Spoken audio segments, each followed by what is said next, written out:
Hello students, इस video में हम करने वाले हैं लेक्चर 2 ऑफ चैप्टर साउंड और हमारा टॉपिक है प्रोपोगेशन ऑफ साउंड। बहुत ही इंटरेस्टिंग टॉपिक है। इसमें हम कंप्रेशन एयर फ्रैक्शंस भी करेंगे डिटेल में, तो बड़ा मजा आने वाला है इसको करने में। Sound is produce by vibrating objects. जब भी कोई ऑब्जेक्ट वाइब्रेट करेगा तो साउंड प्रोड्यूस होगी। जैसे मेरे पास ये है रबर बैंड और मैं इसको वाइब्रेट करूंगी। पता नहीं आपको सुनाई दे रहा है कि नहीं, आप घर पे करके देखिएगा, आपको जरूर सुनाई देगा। तो sound is produce by vibrating objects. अब ये जो साउंड प्रोड्यूस हुई है इसको मीडियम चाहिए। बिना मीडियम के ये ट्रैवल नहीं कर सकती।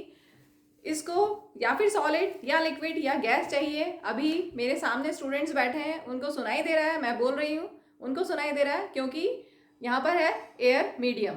मैं बोल रही हूँ और जो वीडियो देख रहे हैं उनको सुनाई दे रहा है। क्यों सुनाई दे रहा है? क्योंकि मेरी जो साउंड एनर्जी है वो कन्वर्ट हो रही है इलेक्ट्रिकल एनर्जी में।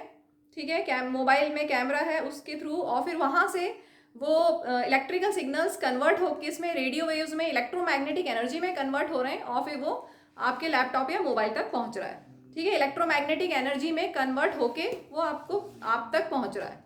क्लियर? तो किसी भी केस में साउंड को मीडियम चाहिए ट्रैवल होने के लिए। Sound needs a medium to travel. It can be solid, liquid और gas. Sound moves through a medium from the point of generation to the listener. Point of generation, suppose ये है point of generation, यहाँ से ये listener के years. तो sound को यहाँ से यहाँ तक पहुँचने में कोई मीडियम चाहिए। बिना मीडियम के साउंड ट्रैवल नहीं हो सकती। अगर कहीं पे सपोज आप मून पे गए जहाँ पर कोई एटमॉस्फेयर नहीं है, तो हम ऐसे नहीं बात कर सकते, रेडियो वेव्स के थ्रू बात कर सकेंगे।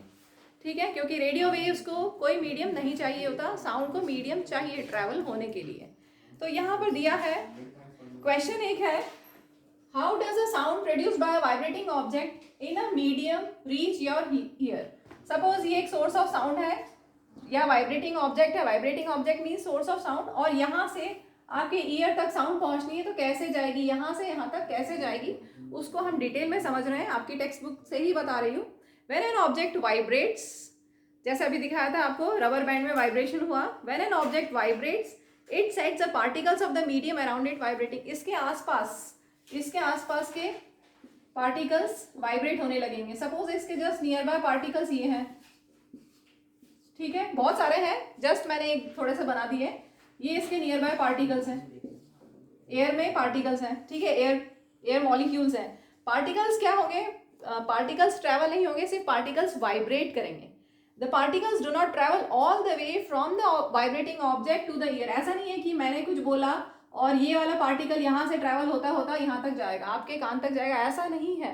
पार्टिकल सिर्फ वाइब्रेट करेगा और वो डिस्टर्बेंस को आगे पहुंचाएगा। A particle of the medium in contact with the vibrating object is first displaced। तो मीडियम, ये जो मीडियम हमारा एयर है, इसके जो पार्टिकल्स हैं, तो पहला ये वाला पार्टिकल डिस्प्लेस होगा अपनी जगह से। ये क्या, सपोज ये यहाँ आ गया, थोड़ा सा बड़ा बना ले। सपोज ये मीडियम के पार्टिकल्स हैं, एयर के पार्टिकल्स हैं, और ये सोर्स ऑफ साउंड है, यहाँ से साउंड जनरेट हुई।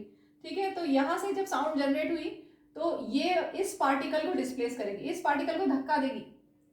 ये पार्टिकल इधर आया तो इसने क्या किया, इसको धक्का दिया, तो ये पार्टिकल आगे गया, ये अपनी जगह पर आ जाएगा। ये वाला पार्टिकल आगे जाएगा और वापस अपनी जगह पर आ जाएगा।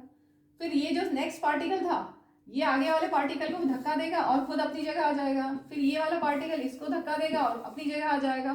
तो क्या होगा, ऐसे सारे पार्टिकल्स, ये वाला पार्टिकल इसको धक्का देगा, अपनी जगह पर आ जाएगा। फिर ये वाला पार्टिकल नेक्स्ट पार्टिकल को धक्का देगा और ये अपनी जगह पर आ जाएगा। ठीक है, तो particle of the medium in contact with the vibrating object is first displaced from its equilibrium position. It then exerts a force on the adjacent particle, or as a result of which adjacent particle gets displaced from its position of rest. After displacing the adjacent particles, ये वाला जो particle है क्या होगा, after displacing the adjacent particle, the first particle comes back to its original position, and this process continues in the medium till the sound reaches your ear. This way sound reaches ear. ठीक है, तो यही इसका answer है। The disturbance created by source of sound in the medium travels through the medium. तो disturbance travel होगा and not the particles of the medium. ठीक है, तो disturbance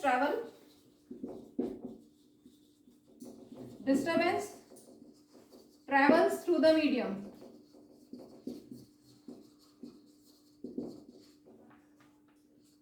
disturbance travels through the medium and not the particles. तो अब आप wave की definition दी है, वेव इज अ डिस्टर्बेंस। ये जो वेव्स ट्रेवल हो रही हैं, साउंड वेव्स होती है, लॉन्गिट्यूडनल वेव्स, वो हम नेक्स्ट टॉपिक में करेंगे।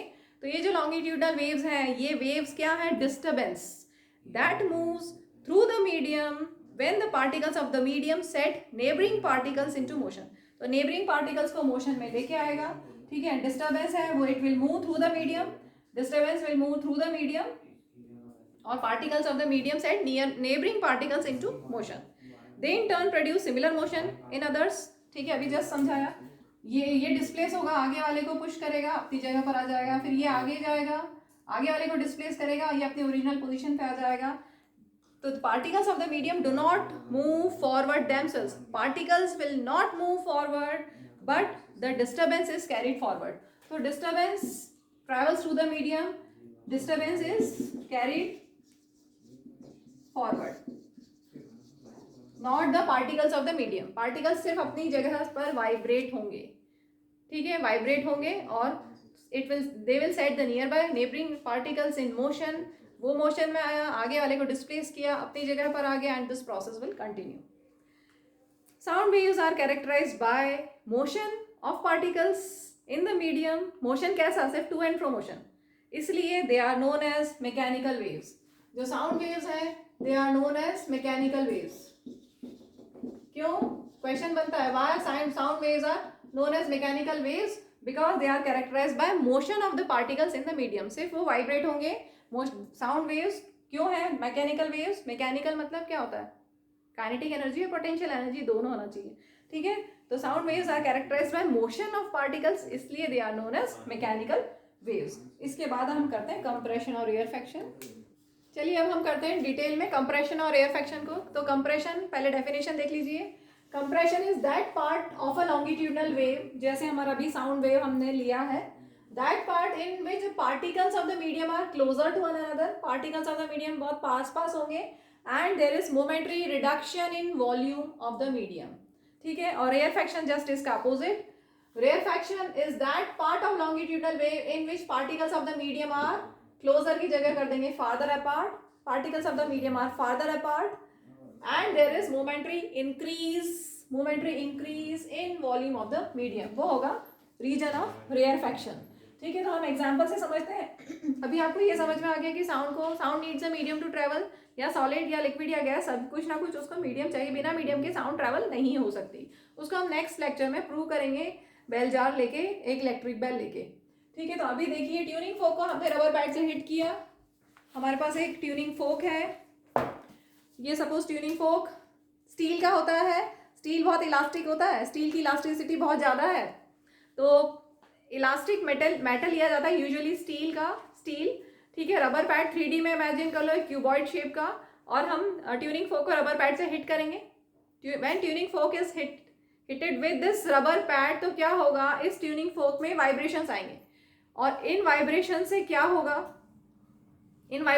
होगा, जो नियर बाय पार्टिकल्स हैं, यहाँ पर जो नियर बाय पार्टिकल्स होंगे उनमें मोशन होगा, ठीक है। क्या होगा, ये इसके जस्ट पास वाले पार्टिकल्स को धक्का देंगे, पुश करेंगे, पास वाला पार्टिकल डिस्प्लेस होगा, वो अपने नेबरिंग पार्टिकल को डिस्प्लेस करेगा and it will return to its original position. फिर जो नेक्स्ट वाला है वो भी ऐसे ही सेम करेगा एंड दिस प्रोसेस कंटिन्यूज। तो इसको हम यहाँ पे समझते हैं, हमने इसको जब रबर पैड से हिट कर दिया तो इसमें वाइब्रेशंस हो गए, ठीक है, बहुत फास्ट वाइब्रेशंस होंगे। अप्रॉक्सीमेटली ट्यूनिंग फोक की जो फ्रीक्वेंसी होती है 256 हर्ट्ज, एक ट्यूनिंग फोक की ट्यूनिंग फ्रीक्वेंसी 256 हर्ट्ज तक हो सकती है, मीन्स 256 टाइम्स वो वाइब्रेट करेगा इन 1 सेकेंड। तो इमेजिन कर लो कितना फास्ट वाइब्रेट करता है।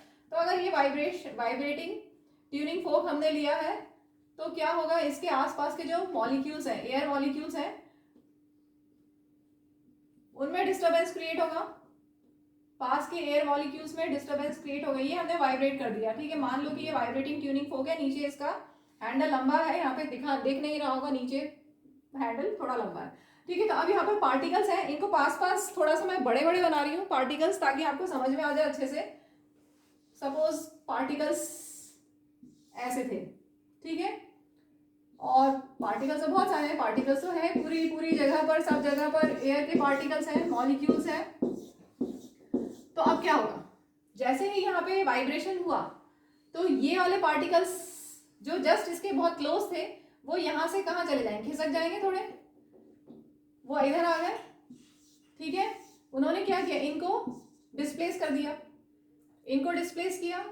इमेजिन करो कि इन्होंने इनको डिस्प्लेस किया, ये पास पास आ गए, तो ये कैसा रीजन हो गया, region of compression, region of compression, जिसमें particles of the medium are close to one another. इसने इसको धक्का दिया, ये थोड़ा सा ये वाला और इधर चला गया, ठीक है, पार्टिकल्स पास पास हो गए, तो रीजन ऑफ कंप्रेशन, ये हो गया रीजन ऑफ कंप्रेशन। समझ में? अब ये ट्यूनिंग फोक सिर्फ ऐसे जस्ट स्लो मोशन समझो, ट्यूनिंग फोक ऐसे गया और ऐसे आया, तो अभी सिर्फ जब ट्यूनिंग फोक ऐसे हुआ है, ट्यूनिंग फोक का प्रॉन्ग ऐसे हुआ है, तब रीजन ऑफ कंप्रेशन बन गया। जब ट्यूनिंग फोक ऐसे हुआ, ट्यूनिंग फोक ऐसे हुआ, तो रीजन ऑफ कंप्रेशन बना। क्लियर हुआ? ट्यूनिंग फोक यहाँ से ऐसे हुआ तो रीजन ऑफ कंप्रेशन हुआ, क्योंकि मॉलिक्यूल्स पास पास आ गए। अब ट्यूनिंग फोक ऐसे होगा, जब ट्यूनिंग फोक ऐसे होगा तो यहाँ पर मॉलिक्यूल्स कैसे हो जाएंगे, दूर दूर हो जाएंगे कंपैरेटिवली, पहले वाले डिस्टेंस से ज्यादा दूर हो जाएंगे। जब ट्यूनिंग फोक इस साइड जाएगा तब इनके बीच में डिस्टेंस बढ़ जाएगी, तो ये रीजन ऑफ रेयरफेक्शन हो जाएगा, ठीक है। फिर कंप्रेशन होगा, फिर रेयरफेक्शन होगा, कंप्रेशन होगा, रेयरफेक्शन होगा, एंड साउंड विल ट्रैवल। इसको बुक से देखते हैं। When a vibrating object moves forward, जैसे कि अभी हमारा ट्यूनिंग फोक का प्रॉन्ग ऐसे हुआ, when a vibrating object moves forward, तब क्या हुआ, it pushes and compress the air in front of it, ठीक है, पास वाली एयर को कंप्रेस किया उसने, और region of high pressure create हो गया।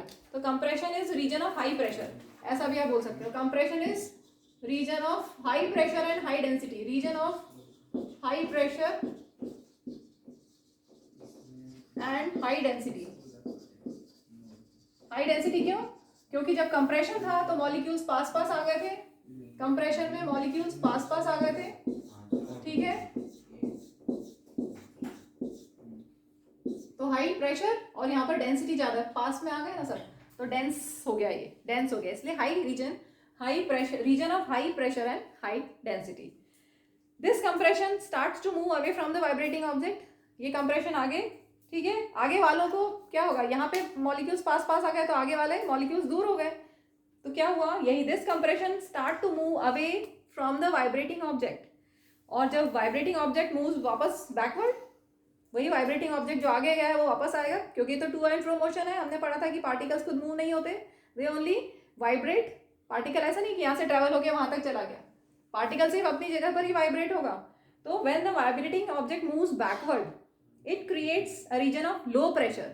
तो जब वाइब्रेटिंग ऑब्जेक्ट ये पीछे की तरफ गया तो यहाँ पर रीजन ऑफ रेयरफेक्शन हो गया, या लो प्रेशर हो गया, या लो डेंसिटी हो गई। तो रेयरफेक्शन में पार्टिकल्स दूर दूर है, वॉल्यूम इंक्रीज होगा, और region of low pressure and low density, ठीक। As the object moves back and forth rapidly, तो ये तो हमने सिर्फ इतना समझा कि ये ट्यूनिंग फोक ऐसे हुआ और ऐसे हुआ। अब ये बहुत फास्ट होना है, when a tuning fork moves rapidly, तो क्या होगा, a series of compressions and rarefactions is created in the air, this makes the sound wave that propagates through the medium, ठीक है। तो साउंड इस तरह से प्रोपोगेट होगी मीडियम में। Compression is the region of high pressure and rarefaction is the region of low pressure. Pressure is related to number of molecules in a medium, अगर ज्यादा नंबर ऑफ मॉलिक्यूल्स हैं तो ज्यादा प्रेशर, कम number of molecules हैं तो कम pressure, ठीक है। अगर ज्यादा नंबर ऑफ मॉलिक्यूल्स है मींस डेंसिटी ज्यादा है, वही लिखा है, more density of the particles in the medium gives more pressure. Clear? जहां ज्यादा प्रेशर है वहां नंबर ऑफ पार्टिकल्स ज्यादा होंगे, नंबर ऑफ पार्टिकल्स ज्यादा होंगे तो डेंसिटी ज्यादा होगी, means compression is the region of high pressure, high density, और वहां पे नंबर ऑफ पार्टिकल्स ज्यादा होंगे। और rarefaction is region of low pressure, low density, और वहां नंबर ऑफ मॉलिक्यूल्स कम होंगे, ठीक है। This propagation of sound can be visualised as propagation of density variations और pressure variations in the medium. चलिए पिक्टोरियल रिप्रेजेंटेशन और डिस्टेंस डेंसिटी ग्राफ के साथ में हम इस वीडियो को एंड करेंगे। ये भी समझ में आ गया, region of compression, region of rarefaction, then region of compression, then region of rarefaction, compression, rarefaction, compression, rarefaction. जब मॉलिक्यूल्स पास पास है that is region of compression, high pressure, high density और more number of molecules. Region of rarefaction means low pressure, low density और number of molecules less, ठीक है। तो इस तरह से साउंड वेव ट्रैवल होती है by making consecutive compressions and rarefactions. इसी को अगर हम डिस्टेंस और डेंसिटी ग्राफ से बनाएंगे तो डेंसिटी ज़्यादा कब है, जब कंप्रेशन होता है, ठीक है। तो जहां पर जब कंप्रेशन हुआ, ये जो कंप्रेशन है इसको अगर हम ग्राफ में बनाएंगे, डेंसिटी डिस्टेंस ग्राफ में, तो ऊपर वाला पार्ट कंप्रेशन शो करेगा, नीचे वाला रेयरफेक्शन शो करेगा, देन कंप्रेशन देन रेयरफेक्शन। ठीक है, जैसे जैसे डिस्टेंस इंक्रीज हो रहा है, और यहाँ पर एक्स एक्सिस पे हमने लिया डिस्टेंस और वाई एक्सिस पे लिया हमने डेंसिटी। ठीक है, तो कंप्रेशन में क्या होगा, डेंसिटी ग्रेटर देन नॉर्मल, और रेयरफेक्शन में होगा density less than normal. Clear?